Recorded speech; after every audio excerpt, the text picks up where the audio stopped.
你真係以為歷史書寫嘅係絕對嘅真相？其實我哋深信不疑嘅過去，好多時只係某個政權精心策劃，特登想你睇到嘅劇本啫。歷史從來都唔係一面可以照出真相嘅照妖鏡，相反，好多時佢一早俾人加咗好多層嘅濾鏡喺上面，有人篩走咗啲佢唔想你見到嘅嘢，再將剩低嘅內容包裝成為你以為係真相嘅歷史。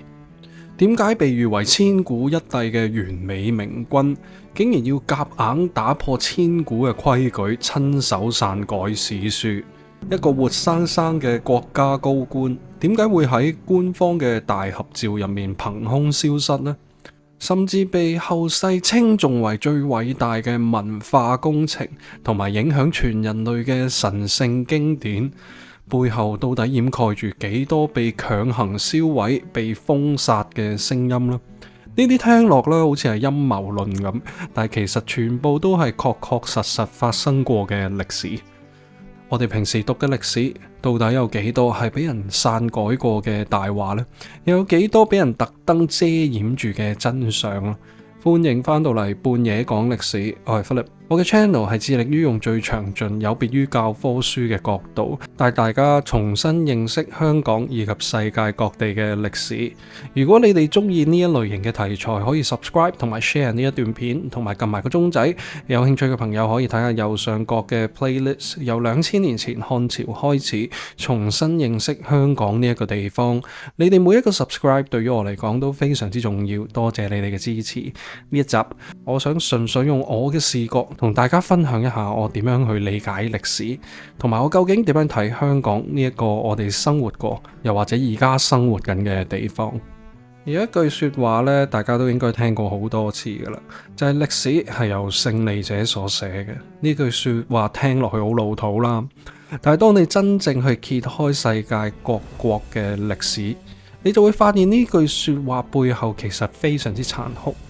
因為所謂嘅正史，往往根本唔係為咗記錄真相，而係為咗服務當時政權嘅合法性，為咗證明自己坐上呢個皇位係名正言順、順理成章。勝利者最叻做嘅一件事，就係將前朝又或者政敵進行毫無底線嘅抹黑。舉個全世界都好有名嘅例子，英國嘅李察三世 Richard III。如果你對莎士比亞嘅劇有認識，又或者讀過睇過都鐸王朝遺留落嚟嘅官方歷史，李察三世喺正史上面係一個怪物，話佢駝背、跛腳、殘暴不仁，甚至為咗篡位，連自己兩個侄都殺埋。幾百年嚟，呢一個一代暴君嘅形象可以話係深入民心。點知到咗2012年，一班考古學家喺英國萊斯特 Leicester 嘅一個露天停車場地底，奇蹟咁樣掘到李察三世嘅遺骨。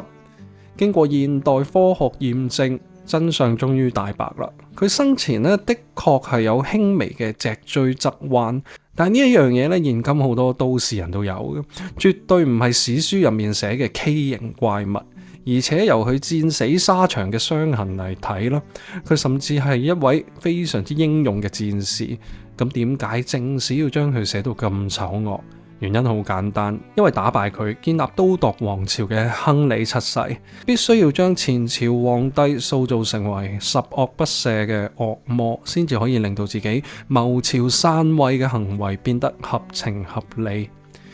而喺遙遠嘅東方，中國歷史上面，唐太宗李世民開創咗貞觀之治，不嬲都被公認為係千古一帝明君嘅完美典範。但係呢一位望落完美嘅皇帝，心入面呢，其實有一個好大嘅陰影，就係玄武門之變。當初佢親手殺咗自己嘅兄弟李建成同埋李元吉，再逼自己老豆李淵退位，先至搶到成個天下翻嚟。中國古代咧不嬲有一條鐵律嘅，喺漢朝開始，史官用嚟記錄皇帝一言一行嘅起居住，皇帝本人係絕對唔可以睇，目的就係為咗確保歷史嘅客觀。但係李世民因為心虛，佢竟然夾硬打破咗呢個幾百年嚟嘅規矩，憑住自己至高無上嘅皇權，夾硬要求睇，甚至修改咗當時嘅歷史。喺佢嘅威逼同埋修改之下呢，原本弑兄奪位嘅殘酷事實喺史書入面變成咗正當防衛，逼老豆退位變成咗老豆主動讓位。大家睇下，就算係歷史上面評價最高嘅一代明君，佢完美嘅形象背後其實都係靠權力精心包裝出嚟嘅劇本啫。我哋再睇遠啲，喺古羅馬時期有一種好特別嘅刑罰，叫做隨憶詛咒。個憶呢係記憶嘅憶。如果你俾元老院判定為叛國嘅暴君，又或者政敵，你所有嘅雕像會即刻俾人敲爛晒，所有嘅石碑銘文上面有你個名嘅地方都會俾人鑿爛。總之，國家要你喺物理層面上面好似從來都冇存在過一樣。聽落好似好誇張係嘛？但係歷史上咧真係有皇帝落得咁嘅下場。最經典嘅例子咧就係羅馬皇帝蓋塔 Geta。如果你今日飛去羅馬，企喺嗰一座好著名嘅塞維魯凱旋門下面望上去，你會發現上面有啲銘文同埋人像硬生生俾人鑿走咗，留低一個好唔自然嘅凹位。點解呢？因為當年佢大佬為咗爭奪皇位，竟然喺親生阿媽嘅懷抱入面一刀捅死咗個細佬，殺完人都仲未夠，大佬即刻下令發動隨憶詛咒，全羅馬所有關於蓋塔嘅雕像、錢幣一夜之間全部燒毀。仲有電影《帝國驕雄》Gladiator 入面嗰個暴君康茂德 Commodus，元老院對佢恨之入骨，佢一死，全個羅馬街頭將佢嘅雕像全部剝爛，有啲人為咗慳錢，甚至直接將佢個頭敲爛，求其雕過另外一個神明上去就算啦。去到近代呢一種咧 delete 刪除嘅技術，甚至發展到神乎其技嘅地步。喺蘇聯史達林執政時期，隨住政敵一個個俾人清洗，官方會專門請一班專業嘅修圖師。喺以前嗰個完全冇 Photoshop 嘅年代，呢一班修圖師靠住極之精細嘅手工，將一個又一個失勢嘅政敵由原本一齊影嘅官方合照入面完美咁樣抹走。人死咗都仲未夠，連你喺歷史入面留低過嘅痕跡都要俾人徹底蒸發。最出名嘅例子就係曾經幫史達林執行秘密大清洗嘅秘密警察老大葉若夫。喺呢一張莫斯科運河旁邊嘅官方合照入面，佢原本就係企喺史達林嘅隔離。當時嘅佢風光無限。但係當葉若夫失勢被秘密處決之後，神奇嘅事就發生咗。官方再發佈呢一張相嘅時候，葉若夫成個人憑空消失咗，修圖師將佢原本嘅位置極之自然咁畫成河水同埋石躉，一個活生生嘅高官就係咁樣變咗一條河。仲有蘇聯嘅建國功臣托洛斯基喺列寧演講嘅經典照片入面，佢亦都俾人硬生生咁抹走咗，變成咗幾塊木板。由古羅馬鑿爛啲雕像同埋石碑，到蘇聯嘅人手修圖，統治者一直都係做緊同一樣嘢，控制你睇到嘅過去，去鞏固佢今日嘅權力。而喺中國，清朝乾隆皇帝當初下令編纂四庫全書，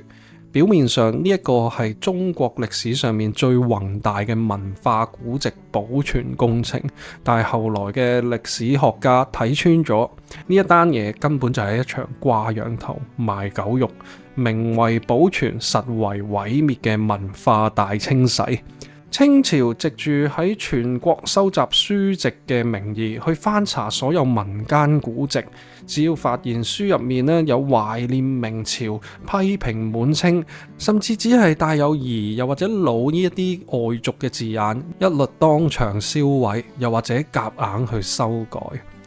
據統計，當時俾乾隆徹底消滅嘅書籍高達3000多種。數量幾乎同最後成功收錄入四庫全書嘅書一樣咁多。講到呢度啊，你可能會覺得啊，呢啲只係中國古代專制皇帝行帝制先會玩嘅手段啦。其實唔係啊。如果我哋將眼光再放遠啲，睇下西方嘅歷史，你就會發現歷史上有一本影響全人類最深遠嘅書《聖經》，佢背後確立嘅過程，竟然係同四庫全書有住驚人嘅共通點。好多人一講起基督教正統嘅確立，都會諗起公元325年由羅馬皇帝君士坦丁大帝親自召開嘅尼西亞會議。雖然現代嘅歷史學家考證過，君士坦丁大帝並冇好似小說達文西密碼寫到咁誇張嘅，親自坐喺度揀邊一卷經書應該要入聖經，邊一卷經書唔入。但係君士坦丁大帝背後嗰一套帝王邏輯，同乾隆皇帝根本就係一模一樣。當時嘅君士坦丁大帝見到基督教內部四分五裂，大家對教義各執一詞，佢意識到一個分裂嘅宗教會搞到佢成個羅馬帝國都跟住分裂。於是乎，佢動用咗世俗最高嘅皇權，強行將全歐洲嘅神職人員混埋一齊開會，要求佢哋必須統一口徑。如果你將乾隆同埋君士坦丁大帝擺埋一齊睇，你就會發現一個好驚人嘅歷史規律。呢兩位東西方嘅大帝，佢哋雖然相隔住108000里，隔住成千幾年，但係佢哋好有默契咁明白一個道理：最高明嘅統治手段，從來都唔係用刀、用劍、用槍去殺人，而係將天下間所有嘅知識同埋信仰收歸國有，確立絕對嘅正統，然之後將所有反對嘅聲音打成異端，又或者禁書。無論係東方嘅皇權，又或者西方嘅神權，統治者根本唔需要好似秦始皇咁粗暴去焚書坑儒，佢哋只係需要打住保護文化，又或者捍衛真理嘅神聖旗號，重新將人類嘅大腦格式化。只要佢哋唔點頭認可嘅嘢，歷史上面就當從來都冇發生過。